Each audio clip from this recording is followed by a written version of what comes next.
Hello friends, welcome back to my channel. दोस्तों, आज का वीडियो आपके लिए बहुत ही ज़्यादा इंटरेस्टिंग होने वाला है एंड आपके लिए बहुत ही ज़्यादा यूज़फुल भी होने वाला है।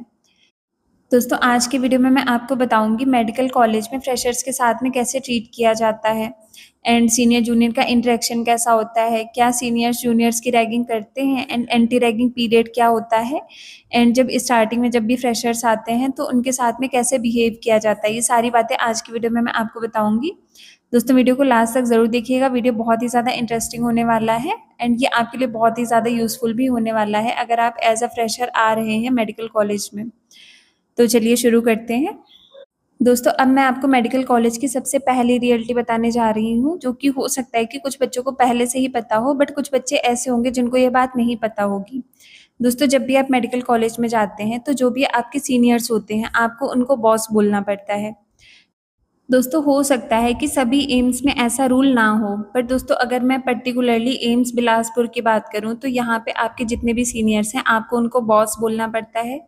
फिर चाहे आप एमबीबीएस करें यहाँ से या फिर बीएससी नर्सिंग करें, पैरामेडिकल करें या फिर एमएससी करें, आपके जितने भी सीनियर्स होंगे आपको उनको बॉस बोलना पड़ता है। एंड स्टार्टिंग में जब भी स्टूडेंट्स आते हैं तो ये एक्सेप्ट करना उनके लिए थोड़ा सा मुश्किल होता है। उनको इस चीज़ की एक्सेप्टेंस नहीं आती है जल्दी कि मैं किसी को बॉस क्यों बोलूँ, कि आप अगर मेरे सीनियर हैं बट मेरे बॉस नहीं है ना, तो मैं बॉस क्यों बोलूँ। तो दोस्तों, ये चीज़ एक्सेप्ट करने में थोड़ी सी दिक्कत आती है बच्चों को स्टार्ट, बट दोस्तों जैसे जैसे टाइम बीतता है वैसे वैसे बच्चों में एक्सेप्टेंस आ जाती है धीरे धीरे। दोस्तों, इसका ये मतलब बिल्कुल भी नहीं होता है कि आपके जो भी सीनियर्स हैं वो खुद को बहुत ज़्यादा सुपर समझ रहे हैं या फिर आपको लो फील कराना चाहते हैं, ऐसा बिल्कुल भी नहीं होता है। दोस्तों, ये कॉलेज का ट्रेंड होता है, हर कॉलेज का अपना-अपना अलग-अलग ट्रेंड हो सकता है। ये एक तरीका होता है कि जो भी जूनियर्स होते हैं वो अपने सीनियर्स को रिस्पेक्टफुली कैसे बुलाते हैं, ये हर कॉलेज का अपना-अपना ट्रेंड हो सकता है। बट इसका ये मतलब बिल्कुल भी नहीं है कि आपके सीनियर्स आपको लो फील कराना चाहते हैं, ऐसा नहीं होता है। बल्कि सीनियर्स एंड जूनियर्स का इंटरेक्शन बहुत ही अच्छा होता है एंड ये चीज़ आपको बाद में समझ में आती है कि आपके सीनियर्स आपके लिए कितने ज़्यादा इंपॉर्टेंट होते हैं एंड वो आपकी बहुत सारी जगह पे आपकी हेल्प भी करते हैं। दोस्तों, अब बात करते हैं एंटी रैगिंग पीरियड की। दोस्तों, बहुत सारे बच्चों के मन में क्वेश्चन आता होगा, ये एंटी रैगिंग पीरियड क्या होता है। दोस्तों, जब भी किसी भी मेडिकल कॉलेज में कोई भी नया बैच आता है तो उनके जो भी सीनियर्स होते हैं उनके लिए उसी टाइम से एंटी रैगिंग पीरियड स्टार्ट हो जाता है। दोस्तों, अब मैं आपको बताती हूँ क्या होता है एंटी रैगिंग पीरियड में। दोस्तों, एंटी रैगिंग पीरियड बेसिकली एक टाइम पीरियड होता है जब से कोई भी न्यू बैच स्टार्ट हुआ है एंड जब तक उनकी फ्रेशर पार्टी नहीं हो जाती है, उसके बीच में जितना भी टाइम होता है उस टाइम पीरियड को एंटी रैगिंग पीरियड बोला जाता है। एंड इसमें क्या होता है, इसमें जो आपके सीनियर्स होते हैं एंड जो भी न्यू बैच आया है, जो भी न्यू फ्रेशर्स होते हैं, उन दोनों के बीच में इंटरेक्शन नहीं होने दिया जाता है। आपके सीनियर्स आपसे बात नहीं कर सकते, आप अगर जूनियर हैं तो आप अपने सीनियर से बात नहीं कर सकते जब तक आपकी फ्रेशर पार्टी नहीं हो जाती है। दोस्तों, एंटी रैगिंग पीरियड में बहुत ज़्यादा स्ट्रिक्ट मॉनिटरिंग होती है एंड ऐसा इसलिए होता है ताकि आपके जो भी सीनियर्स हैं वो आपको कोई भी डराए धमकाए ना एंड आपको परेशान ना करें एंड आपके साथ में कोई भी रैगिंग वाली एक्टिविटीज़ ना करें। इस चीज़ को प्रिवेंट करने के लिए ही बहुत ज़्यादा स्ट्रिक्ट मॉनिटरिंग होती है। दोस्तों, इसका ये मतलब बिल्कुल भी नहीं है कि जब आपकी फ्रेशर पार्टी हो जाएगी उसके बाद वो आपकी रैगिंग कर सकते हैं, ऐसा बिल्कुल भी नहीं है। बट स्टार्टिंग में जब आप न्यू होते हैं तो आपको कोई भी रूल्स एंड रेगुलेशंस नहीं पता होते हैं एंड इस एंटी रैगिंग पीरियड में आपके जितने भी रूल्स एंड रेगुलेशंस होते हैं वो आपको बताए जाएंगे एंड आप धीरे धीरे चीज़ों को जानने लगते हैं कि क्या रूल्स हैं यहाँ के। अगर कोई भी सीनियर आपको परेशान करता है तो आप उसकी कंप्लेन कर सकते हैं एंड उसके ऊपर बहुत ज़्यादा स्ट्रिक्ट एक्शन लिया जाएगा। दोस्तों, अगर इस एंटी रैगिंग पीरियड के टाइम पे आपका कोई भी सीनियर आपसे रैगिंग वाली एक्टिविटीज़ करता है या फिर आपको परेशान करता है, डराता धमकाता है, तो भी आप उसकी कंप्लेंट कर सकते हैं एंड उसके ऊपर बहुत ज़्यादा स्ट्रिक्ट एक्शन लिया जाएगा। बट दोस्तों, इस चीज़ को हमेशा ध्यान रखिएगा, अगर आप किसी की भी कंप्लेंट करते हैं तो एक चीज़ हमेशा ध्यान में रखिएगा कि उसका फ्यूचर भी डिस्ट्रॉय हो सकता है, उसको सस्पेंड भी किया जा सकता है। तो अगर कभी भी आप कंप्लेंट करें तो हमेशा सोच समझ के कीजिएगा कि किसी का फ्यूचर भी बर्बाद हो सकता है इस चीज़ से। बट अगर कोई बहुत ज़्यादा आपको परेशान कर रहा है तो आप उसकी कंप्लेंट कर सकते हैं। दोस्तों, अब इससे रिलेटेड एक और बात मैं आपको बताती हूँ। दोस्तों, जब भी कोई भी न्यू बैच आता है तो इस रैगिंग को प्रिवेंट करने के लिए, ताकि ऐसी कोई भी एक्टिविटीज़ ना हो कि किसी भी सीनियर की लाइफ बर्बाद हो या फिर किसी भी जूनियर की लाइफ बर्बाद हो, इस चीज़ को प्रिवेंट करने के लिए जब भी कोई भी न्यू बैच आता है तो उनके आसपास हमेशा एक सिक्योरिटी गार्ड आपको देखने को मिलेगा। जब भी कोई भी न्यू बैच आता है एंड अगर वो खाना खाने भी जा रहे हैं तो वो पहले एक लाइन बनवाएंगे प्रॉपर, आपको एक लाइन में जाना है एंड आगे एंड पीछे एक एक सिक्योरिटी गार्ड होता है आपके एंड जब तक आप खाना खाएंगे, सारे बच्चे खाना खाते हैं तब तक वो सिक्योरिटी गार्ड वहीं पर रहते हैं। फिर आपको वैसे ही लाइन बनानी है, फिर आपको लाइन बना के सीधे हॉस्टल में जाना है। एंड सेम क्लासेस के लिए भी होता है, जब भी आपकी क्लासेस होंगी तब भी आप प्रॉपर, आपके लिए जो भी बस जाती है, आप सारे स्टूडेंट्स एक बस में जाएंगे एंड उसमें कोई भी सीनियर वहाँ पर अलाउड नहीं होता है, कोई भी सीनियर उस बस में नहीं जा सकता है।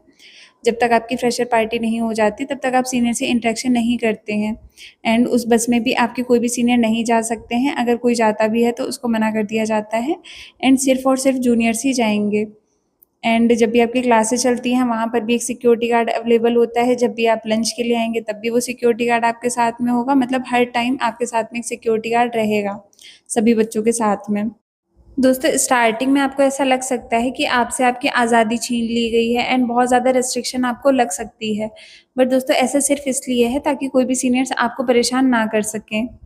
बट दोस्तों इसका ये मतलब नहीं है कि अगर किसी सीनियर ने आपसे आपका नाम पूछ लिया, आप कहाँ रहते हो, या फिर कोई भी बेसिक कम्युनिकेशन कर ली, तो इसका ये मतलब नहीं है कि वो आपकी रैगिंग कर रहे हैं। एंड हो सकता है कि आप सेम हॉस्टल में रहेंगे तो हो सकता है कोई सीनियर आपके फ्लोर पे आके आपसे बात कर ले, या फिर अगर आप हॉस्टल में हैं नीचे हैं तो कोई आपसे बात कर ले।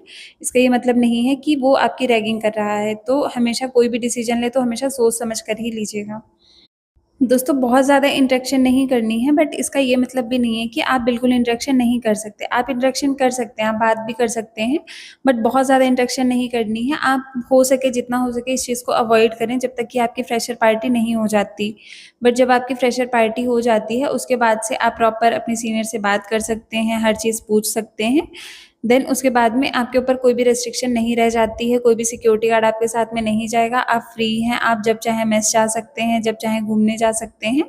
उसके बाद से आपके ऊपर बहुत ज़्यादा रिस्ट्रिक्शंस नहीं होंगी, बस आपको जो भी हॉस्टल के रूल्स एंड रेगुलेशंस होते हैं वो फॉलो करने होते हैं। दोस्तों बहुत सारे बच्चों के मन में क्वेश्चन आ रहा होगा, क्या मेडिकल कॉलेज में रैगिंग होती है? तो दोस्तों इसके लिए मैं आपको बताना चाहूँगी कि किसी भी मेडिकल कॉलेज में रैगिंग अलाउड नहीं है। एंड कोई भी सीनियर अगर आपकी रैगिंग करता है तो इसके लिए बहुत ज़्यादा स्ट्रिक्ट रूल्स एंड रेगुलेशंस बने होते हैं।